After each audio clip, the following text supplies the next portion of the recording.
In this video, we're going to discuss price indexes and inflation. So we can talk about a price level existing, and a price level is the average level of all prices in aggregate. And we do this, or we look at this, because we're trying to understand and see if there are any changes to the purchasing power of money. And so when the price level increases over time, we say there's inflation. If the price level decreases over time, we call that deflation. And so price levels are important because they help us distinguish between changes simply from money values and distinguish those from real values and changes in real values of underlying economic assets. Now, economists view low and steady and anticipated inflation or deflation as being okay and not really a problem because people can make plans and carry out their economic actions if inflation is not really too high, if it's low and it's steady, and if they can predict it, that they can go on with their economic business, with making plans and making actions.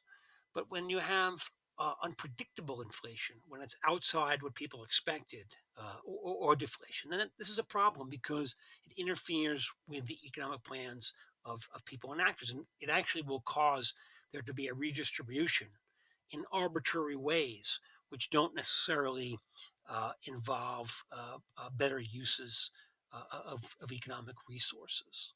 So it can wind up lowering the real GDP and employment if the plans of economic actors are disrupted too much, and it diverts resources away from the highest value production, which is the goal that we have for an economy, which is to have resources be used in their highest valued production processes.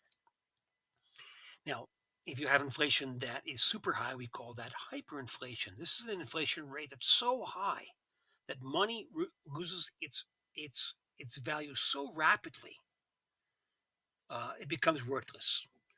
Here's an example from 1994 in Zimbabwe where they had a hyperinflation, and here's somebody paying for 3 eggs with a $100 billion dollar bill. And so this is an example of a hyperinflation. And more recently, we have a similar situation happening in Venezuela where they're currently experiencing a hyperinflation.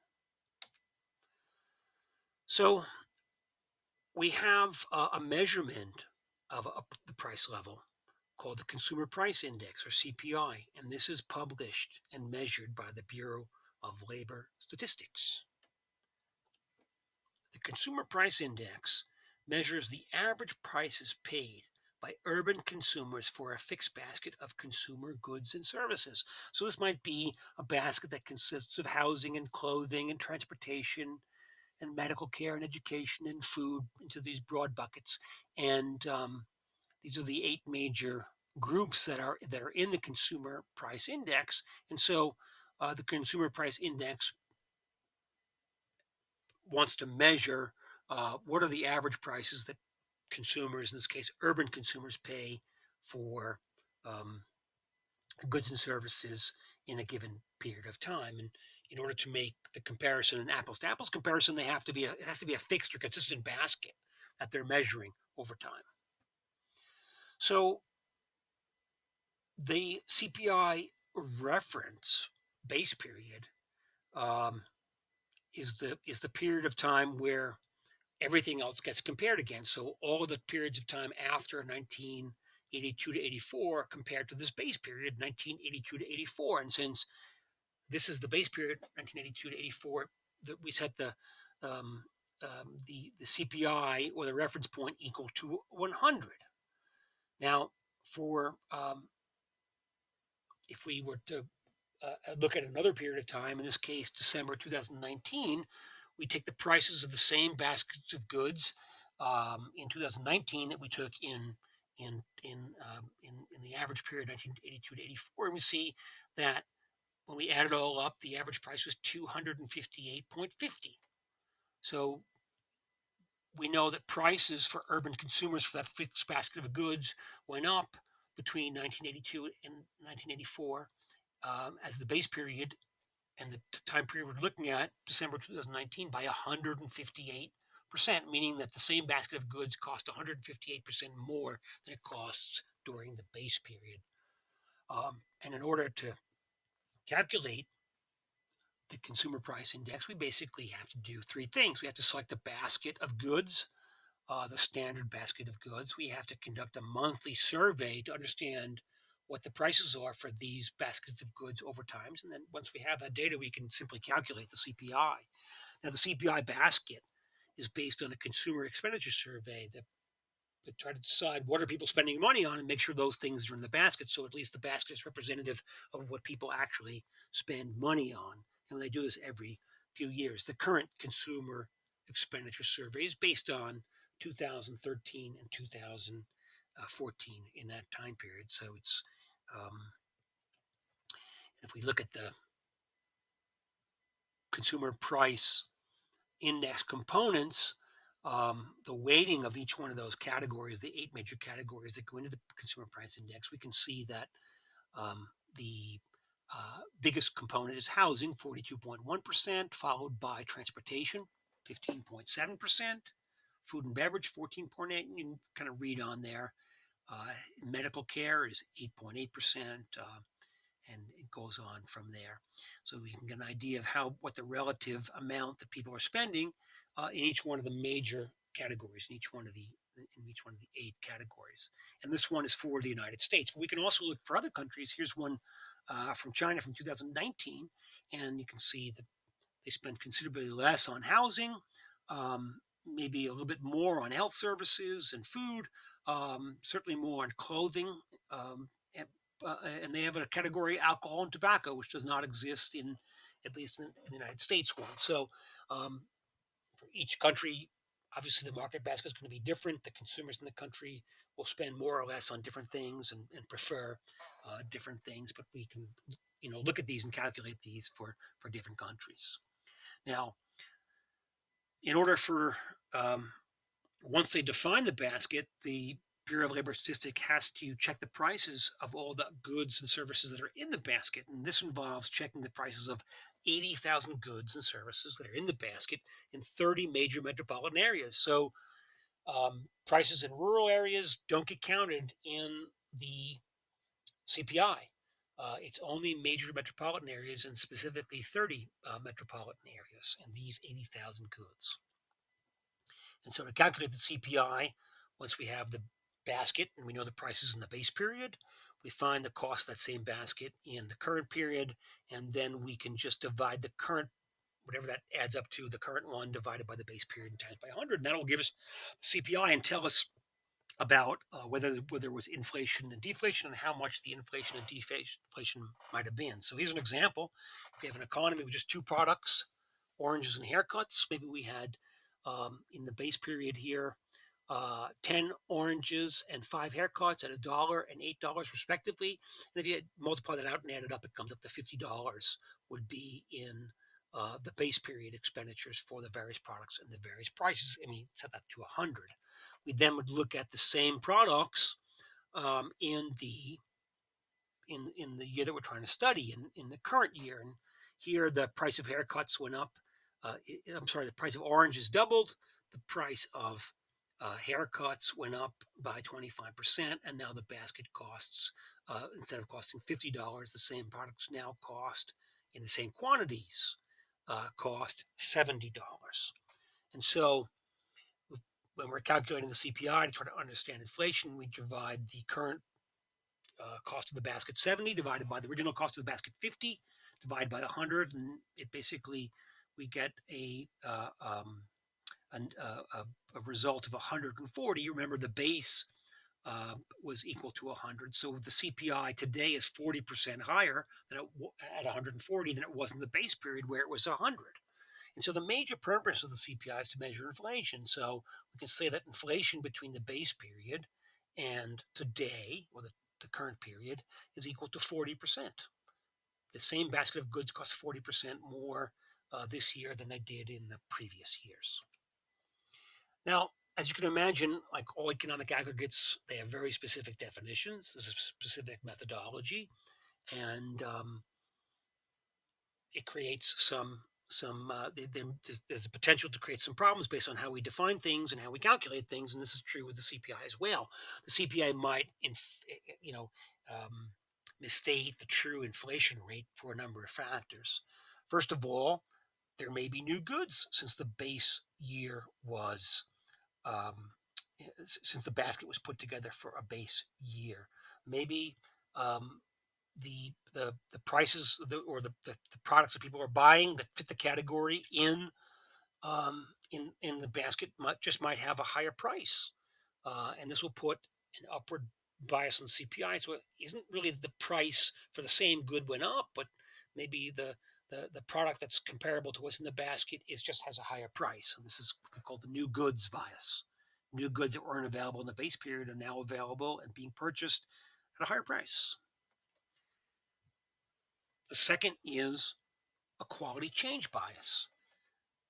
Some of the higher prices that we might pay in later years are not just because the prices of the product went up, but because the quality of the product went up. It may be faster and better and more powerful than the original product and therefore have a higher price. The CPI counts all higher prices as inflation when some of them may just be increased quality.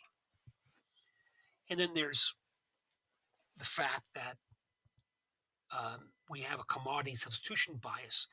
Perhaps the thing in the basket was cable television or network television. Today, people are cutting the cord, they're streaming, they're they're substituting out one product for another, and as a result, we're not really although it's in the basket and has a higher price, it's not what people are really consuming today, and therefore it will cause us to seem like inflation's higher than it is. People are certainly paying less for streaming than they were paying for cable. But if cable TV is the thing in the basket, it's got a higher price now than probably it ever has. It'll look like they're paying more than they actually are. And the same thing is true with the fact that we now shop in different ways. People in the cities now may purchase things from Amazon, um, and buying things from cheaper sources with cheaper prices. But the CPI is not going to capture that because it's not really looking at all of the outlet substitutions that people make when they're doing their survey. So for all these reasons, the CPI can actually understate inflation significantly. Just because of the way it's defined and it's calculated, and um, they try to the Bureau of Labor Statistics tries to make some adjustments for that. So they will make some adjustments for differences in quantity to try to make the CPI reflect the changes in prices and be more accurate in doing so. So they'll try to account for the fact that there are new products, that there are new innovations, that the characteristics of the products might be differently, and these are called hedonic quality adjustments to the CPI. It's also true, beginning back in 2015, they started to impute some of the prices. Some things during the survey they couldn't find the prices, the outlets changed, and so they would start to impute some of the prices. And this is done for good reason. They're trying to make the CPI be more accurate, but every decision we make, every assumption we make, every estimation that we make, every alteration that we make is a two-edged sword. It might make the CPI more accurate, but it introduces new potential errors and in at the same time. So these errors can be quite significant. About one third of the federal government spending is linked to the CPI. Things like Social Security and Medicare and different types of wages that government contractors and government employees make. And so, if we get the CPI wrong, we can, really wind up messing up a lot of contracts, especially ones that involve government outlays. And if we just get it wrong by 1%, that can mean $1 trillion of additional government expenditures over a decade. So the stakes are very high in terms of getting the CPI right. A lot of contracts are dependent upon getting the CPI right. Now, economists, and especially the Federal Reserve Bank, which we're going to talk about in the future, um, they have a CPI, which is kind of the blue line here, but you can see that it kind of goes up and down. It's as low as 1%, as high as 3, 4, 5, 6 here. It's negative here. And so there's some volatility to this. And so economists, especially the economists at the Federal Reserve Bank, look at the core inflation rate. This is the CPI, but they take out the elements that they consider to be volatile, like food and energy. And the red line here is it's the core inflation rate. And the idea is, well, maybe this red line is more indicative of what the actual underlying inflation trend is. But again, I'm a little skeptical here because you're taking out things that are volatile. Of course, it's going to have a flatter line or or be less volatile, but I'm not sure that it actually is representing the changes in prices that people are actually experiencing, especially when, remember, food and energy were two of the biggest elements in the CPI. So the core inflation rate is the rate that economists often look at. They view it as more reliable because it's less volatile, um, and but they also report the CPI because that's the actual underlying data.